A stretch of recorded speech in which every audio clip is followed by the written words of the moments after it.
नमस्कार मित्रांनो, आपण आज 12 क्षार थेरपी किंवा चिकित्सा पद्धती याविषयी थोडं जाणून घेणार आहोत. जसं मी मेसेज टाकल्यानंतर ग्रुपवरून मला बऱ्याच जणांचे कॉल्स आले आणि त्यांच्या मनात एकच प्रश्न जास्त होता, तो म्हणजे की सर, तुम्ही विना औषधी थेरपीविषयी सगळ्या गोष्टी आम्हाला शिकवता आहात, परंतु हा जो 12 क्षार चिकित्सा पद्धती हा कोर्स तुम्ही दाखवतायत किंवा सांगतायत, तर त्याच्यामध्ये औषधं आहेत. तर मी त्याच शंकेचं निरसन करण्यासाठी हा व्हिडिओ तयार करत आहे आणि तुमच्यासमोर याच्यामधून मी त्या प्रश्नांची उत्तरं देण्याचा प्रयत्न करतोय. तर मित्रांनो, आपण बघूया हे 12 क्षार नक्की आहेत तरी काय, हे सगळं डिटेल जाणून घेऊ आपण आधी. नंतर म्हणजे तुम्हाला कळेल की हे 12 क्षार ही औषधी नाहीतच. तर हे 12 क्षार म्हणजे काय आहेत? आता मी फॉर एक्झाम्पल जमीन म्हणजे माती, ज्यामधून अन्न पिकतंय, म्हणजे माती, सॉइल म्हणतो आपण ज्याला, ही माती. दुसरं म्हणजे पाणी आणि तिसरं म्हणजे आपली लाळ. या 3 गोष्टींविषयी मी तुम्हाला आधी माहिती सांगतो. जमिनीचं जर पूर्ण प्रॉपर ॲनालिसिस केलं, म्हणजे त्याचं प्रॉपर विघटन, त्याचं हे केलं, ॲनालिसिस केल्यानंतर आपल्याला असं जाणवेल की जमिनीमध्ये हे सगळे क्षार उपलब्ध असतात. म्हणजे मी जे 12 क्षार प्रामुख्याने नावं दिली आहेत, ज्याच्यामध्ये अनेक प्रकारचे केमिकल नाव आहेत ॲक्च्युली, जसे सोडियम आहे, पोटॅशियम आहे, क्लोराईड आहे, मॅग्नेशियम आहे, फॉस्फेट्स आहेत, बायकार्बोनेट्स आहेत किंवा कार्बोनेट्स आहेत, कॉपर आहे, झिंक आहे, फॉस्फर, असे वेगवेगळ्या प्रकारचे जे हे केमिकल नावं आहेत, ॲक्च्युली रासायनिक नावं आहेत. परंतु हे सगळे पदार्थ जमिनीमध्ये हे सगळे क्षार जे ते जमिनीमध्ये ऑलरेडी प्रेझेंट आहेत. आणि जेव्हा आपण त्यामध्ये कुठलं धान्य टाकतो, त्याच्यातून ते उगवतं, त्यामध्ये हे सगळं शिरतं आणि ते पोषक तत्व म्हणून आपल्या शरीरात आपण भाजीपाला किंवा धनधान्य याच्यामधून आपण ते खात असतो. तर त्याच्या ज्या कमतरता असतात ते भरून निघतात. दुसरं म्हणजे पाण्यामध्ये सुद्धा याच्यातले बरेचसे क्षार प्रेझेंट आहेत. आणि तिसरं म्हणजे लाळ.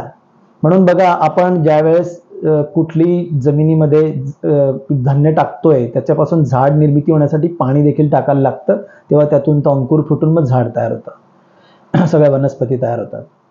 तर हे नैसर्गिक, ॲक्च्युली आपण त्याचं ॲनालिसिस केल्यामुळे ते आपल्याला केमिकल आहे म्हणून असं भासतंय, परंतु हे सगळं निसर्ग नियमाला धरून चालणारे क्षार आहेत, नैसर्गिक क्षार आहेत. आता आपण बघूया आपली लाळ. तर या लाळेचं जर आपण प्रॉपर ॲनालिसिस केलं तर त्याच्यामध्ये हे सगळे 12 क्षार प्रॉपर प्रमाणात या लाळेत सुद्धा आहेत.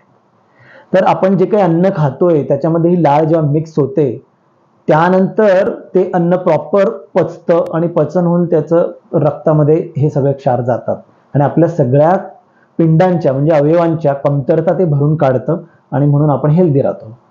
आता हे क्षार जे या सगळ्या 3 गोष्टींमध्ये आहेत, तुम्ही म्हणणार की हे सगळं केमिकल नाव आहेत, परंतु ही सगळे जेव्हा होमिओपॅथी जे शास्त्र आहे आणि हे जे 12 क्षार पद्धती, आपण हे 12 क्षार जे तयार करताना जी प्रोसिजर आहे, त्याचा मी एक दुसऱ्या व्हिडिओतून तुम्हाला स्पष्ट सांगेन की हे कशा प्रकारे हे औषध नाही आहेत आणि हे नैसर्गिकरित्या देणारे सूक्ष्म क्षारच आहेत आपल्या शरीरात. तर हे याला एक प्रकारे मिसनॉमर म्हणतो आपण त्याला इंग्लिशमधून. मिसनॉमर म्हणजे काय की याला चुकीच्या पद्धतीने औषधी हे नाव दिलं गेलं आहे, पण ॲक्च्युली ते औषधी नाही आहे. म्हणजे जसं फॉर एक्झाम्पल सुई, आपण म्हणतो डॉक्टर याला सुई द्या, मग ती सुई असते का? नाही, त्याला इंजेक्शन म्हटलं जातं, ज्याच्यामधून भोक असतं आणि त्याच्यामधून एक औषध दिलं जातं, सोडलं जातं शरीरात, ते डॉक्टरांकडे असतं, त्याच्यातून आपण इंजेक्शन देतो. सुई म्हणजे काय? त्याला काही भोक नसतं, ते फक्त सुई दोरा आपण काहीतरी कपडा शिवण्यासाठी वापरतो. तसं ते मिसनॉमर आहे, सुई द्या, ते मिसनॉमर आहे, म्हणजे चुकीच्या पद्धतीने वापरला गेलेला ते एक नाव आहे त्या सुईला. इंजेक्शन हे खरं नाव आहे. जसं फॉर एक्झाम्पल दुसरं उदाहरण घेऊया की वरण भात.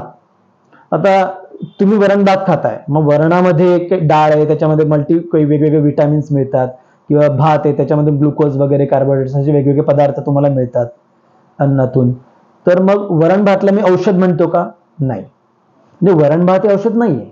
मग त्या प्रकारे हे क्षार जे आहेत ना, ते क्षार आहेत जस्ट, जे जमिनीमध्ये, पाण्यामध्ये, लाळेमध्ये आहे. तर हे क्षार हे औषधी नसून त्याचं ते चुकीच्या पद्धतीने त्याला नाव दिले, कारण मी त्याची एक गोळी असते आणि त्या गोळ्या मी खातोय, मग मला ते असं वाटतं की मी हे गोळ्या खातोय, म्हणजे गोळ्या औषधी खातोय, म्हणून त्याला औषधी हे चुकीच्या पद्धतीने नाव दिलं. ऍक्च्युली ते क्षार घेतोय मी, पण ते क्षार देण्यासाठी ती एक वडी बनवली अशी आणि ती आपण कंझ्युम म्हणजे आत घेतोय, ते कमतरता भरण्यासाठी. आता काय होतं की आपण बऱ्याच वेळेस सगळं प्रॉपर अन्न खाऊन देखील आपल्यामध्ये काही गोष्टींची कमतरता भासते. जसं रोज व्यवस्थित जेवण करणारा व्यक्ती देखील अनेमियाचा शिकार होतो. जसं अनेमिया होतो म्हणजे रक्ताल्पता, रक्त त्याच्यात कमी प्रमाण होतं. म्हणजे काय, त्याच्यामध्ये आयर्न कमी पडलं त्या व्यक्तीला. आयर्न म्हणजे हा क्षार आहे, फेरस सल्फेट, तर फेरमफॉस, ज्याला या क्षारमध्ये 12 क्षारमध्ये नाव आहे फेरमफॉस. तर ते रक्ताल्पता झाल्यामुळे त्याला मग गोळ्या इंजेक्शन हे घेण्यापेक्षा जर आपण फेरमफॉस नावाचा क्षार दिला तर त्याची रक्ताल्पता म्हणजे तो जो आजार तो बरा होतो. जसं हाडं ठिसूळ झालेत, मग त्यामुळे हाडांचे वेगवेगळे आजार होतात, आर्थरायटिस किंवा हाडांचे दुखणे किंवा ठिसूळ होणे, मग लगेच फ्रॅक्चर होणे.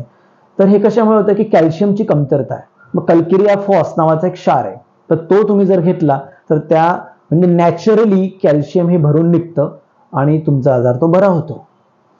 तर हे क्षार आपल्याला डायरेक्ट मूळ स्थितीत, म्हणजे हे क्षार म्हणजे केमिकल कंपाऊंड आहे, तर ते मूळ स्थितीत जर घेतले त्याच्या स्थूल स्थितीत तर ते पिंड शोषण करू शकत नाही. पिंड म्हणजे सगळे अवयव जे आहेत आपले, जसं रक्तामधून हे सगळे क्षार वाहून जात असतात आणि जो प्रत्येक पिंड आपल्या आपल्या त्याचं एक पोषक द्रव्य असतं, त्याचा एक आहार असतो. जसं अस्थि हा एक पिंड आहे, तर अस्थीचं अन्न काय, कॅल्शियम किंवा कॅल्शियम कल्किरिया फॉस म्हणतो आपण, तो क्षार. म्हणजे कॅल्शियम बॉडीमधून कसं अन्नातून शोषून घ्यायचं, रक्तातून शोषून घ्यायचं, हे ते अस्थीचं काम आहे. असं प्रत्येक वेगवेगळ्या पिंडाचं एक अन्न स्पेसिफिक असतं आणि ते अन्न तो रक्तातून आपापलं शोषून घेतो. पण जर हे सगळे क्षार मूळ स्थितीत दिले, मूळ स्थितीत म्हणजे कुठले, मगाशी मी जे सगळे नावं सांगितले तुम्हाला, जे कॅल्शियम, सोडियम, क्लोराईड वगैरे वगैरे, तर ते त्याच केमिकल फॉर्म मध्ये जर आपण घेतले तर त्याचा उपयोग होत नाही, म्हणजे ते पिंड त्याला शोषून घेऊ शकत नाही. म्हणून ते सूक्ष्म स्वरूपातच दिले गेले पाहिजेत.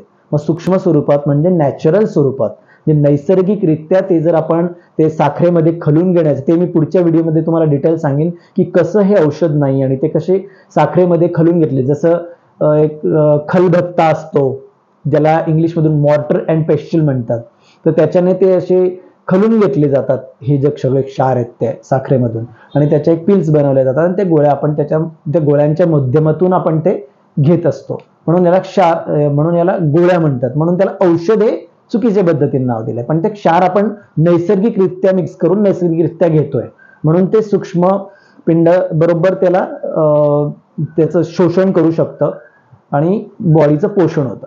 आता एक शॉर्टकट मध्ये मी पुन्हा सांगेन की हे क्षार ही 12 क्षार चिकित्सा पद्धती म्हणजे भरण चिकित्सा असं याचं नाव आहे. भरण चिकित्सा म्हणजे काय, ज्या क्षारांच्या कमतरतेमुळे त्या वेगवेगळे आजार होतात आपल्याला, ते आजार जर बरे करायचे असतील तर या क्षारांच्या कमतरता भरून काढणे म्हणजेच 12 क्षार चिकित्सा पद्धती. आता आपण ॲक्युप्रेशर, सुजोग, वेगवेगळ्या पद्धतीने आपण काही पॉइंट्सवर दाबून ते आजार बरे करण्याच्या पद्धती आपण शिकतोय आता. पण काय होतं की माझ्या निदर्शनास आलं माझ्या 20-22 वर्षाच्या प्रॅक्टिसमध्ये की एखाद्या व्यक्तीला मी 2दा-3दा बोलवून जर त्याच्यावर उपचार देतोय, त्याच्या पर्टिक्युलर, समजा त्याचे गुडघे दुखताय आणि मी त्याला हे जॉईंट्समध्ये त्याचे मी प्रेशर देऊन त्याची ट्रीटमेंट करतोय, पण 2-3 सिटिंग नंतर देखील त्या व्यक्तीला बरं वाटत नाही, मग असं कळतं की त्याला कॅल्शियमची काहीतरी कमतरता आहे. मग ज्यावेळेस हे 12 क्षार पद्धती मी त्याला पूरक म्हणून वापरतो आणि ते ज्यावेळेस त्याची भरण म्हणजे त्याची जी पूर्णता होते 12 क्षारातून, म्हणजे कुठला तरी एक क्षार जसं कल्किरिया फॉस, मग कॅल्शियमची पुरवठा त्याला दिला गेला की त्याला नंतर ट्रीटमेंट लगेच लागू पडते. हे खूप महत्वाची गोष्ट आपल्याला याच्यातून शिकायची, म्हणून याला भरण चिकित्सा असं म्हटलं जातं शॉर्टकटमध्ये. तर ही 12 क्षार चिकित्सा पद्धती शिकायला नक्कीच तयार व्हा आणि मोठ्या जोमाने या सोप्या अशा 12 क्षार चिकित्सा पद्धतीला चांगला प्रतिसाद द्या. कारण कुठल्याही प्रकारचे आजार, मी पुढच्या व्हिडिओमध्ये तुम्हाला सांगेन की कोणकोणत्या प्रकारचे वेगवेगळे आजार आपण याच्याने बरे करू शकतो. म्हणजे ॲक्युप्रेशर ही याला पूरक वापरण्यासाठी ही 12 क्षार चिकित्सा पद्धती आहे. खूप सोपी आहे. फक्त 12 क्षारांनी आपण कुठलेही सगळ्या प्रकारचे आजार अगदी आरामात घालवू शकतो, बरे करू शकतो, अशी ही खूप सुंदर 12 क्षार चिकित्सा पद्धती आहे. तर आपण पुन्हा पुढच्या व्हिडिओमध्ये भेटूया. नमस्कार.